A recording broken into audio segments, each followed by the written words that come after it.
أعوذ بالله من الشيطان الرجيم. بسم الله الرحمن الرحيم.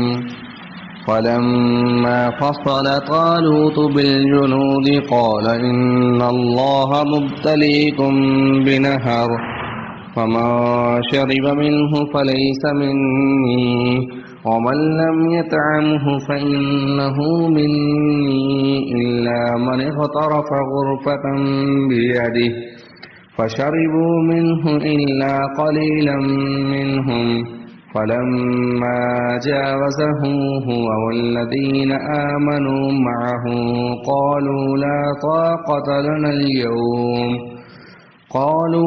طاقة لنا اليوم بجالوت وجنوده قال الذين يظنون أنهم ملاقو الله كم من فئة قليلة غلبت فئة كثيرة بإذن الله والله مع الصابرين.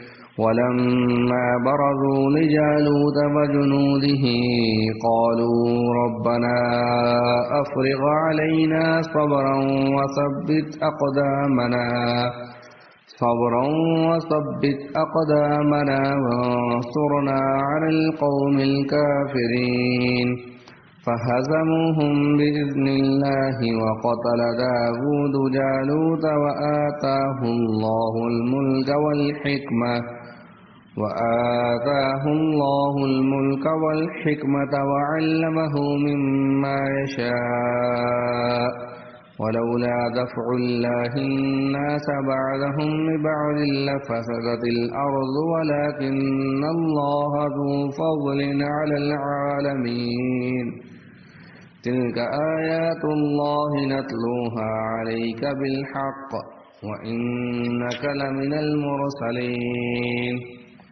تلك الرسل فضلنا بعضهم على بعض منهم من كلم الله ورفع بعضهم درجات وآتينا عيسى ابن مريم البينات وأيدناه بروح القدس ولو شاء الله ما اقتتل الذين من بعدهم من بعد ما جاءتهم البينات ولكن اختلفوا فمنهم من آمن ومنهم من كفر ولو شاء الله ما اقتتلوا ولكن الله يفعل ما يريد.